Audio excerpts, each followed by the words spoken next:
কোরবানির গোশত আসলে কয় ভাগ করব। অনেকে অনেক রকম কথা বলে, কেউ বলে যে 3 ভাগ করতেই হবে, অনেকে বলে 3 ভাগ না করলে কোরবানি বাতিল হয়ে যাবে। আজকে আমরা এটার রাইট সলিউশন বের করার ট্রাই করব, বলেন সবাই ইনশাআল্লাহ। মাথায় রাখবেন, আমরা কোরবানি যাই দেই না কেন, এটা আপনার গরু হতে পারে, ছাগল হতে পারে, উট হতে পারে, দুম্বা হতে পারে, হোয়াট এভার ইট ইজ, আমরা যেটাই জবাই করি, আমরা জবাই করি এক সত্তার জন্য, বলেন সবাই তিনি কে। তবে কোরবানির গোশত বলেন, রক্ত বলেন, কিছুই আল্লাহর কাছে যায় না, বরং যায় হৃদয়ের তাকওয়া, আল্লাহর ভয়, বলেন সবাই সুবহানাল্লাহ। মাথায় রাখবেন, এই যে 3টা ভাগে ভাগ করা, এটা ওলামা একরাম বলেছেন এটা আদর্শের পদ্ধতি, এটা খুব ভালো পদ্ধতি, বাট এটা কম্পালসারি নয়, এটা বাধ্যতামূলক নয়। প্রথম ভাগ কি করবেন?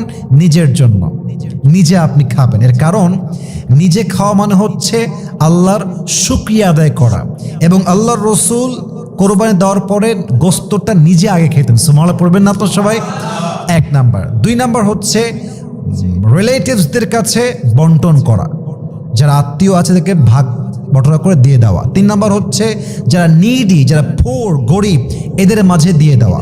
কিন্তু খেয়াল রাখবেন প্রিয় ভাইয়েরা, 3 ভাগ এটা করা, এটা সুন্নাহ পদ্ধতি, এটা এমন না যে আপনি না করলে আপনার কোরবানি বাতিল হয়ে যাবে। It's exactly not like that.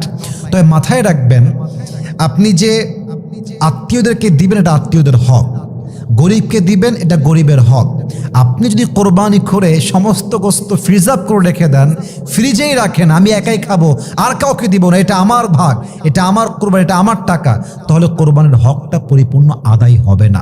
এজন্য সুন্নাহ পদ্ধতি বা আদর্শের পদ্ধতি হচ্ছে 3টা ভাগ করা, নিজের জন্য রাখা, আত্মীয়দেরকে দেওয়া এবং গরিবদেরকে দেওয়া। এই 3টা ভাগ করলে আপনার কোরবানি অবশ্যই সওয়াব বাড়ায় দিবে একজন, বলেন সবাই তিনি কে। অতএব যারা ভাবেন যে 3 ভাগ না করলে কোরবানি বাতিল হয়ে যাবে, 3 ভাগ না করলে আমার সওয়াব পাওয়া যাবে, ইটস রং আইডিয়া।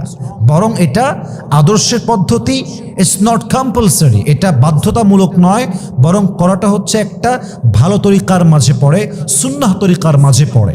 আল্লাহ আমাদের সবাইকে বোঝার তৌফিক দান করুন, পড়েন সবাই আমিন।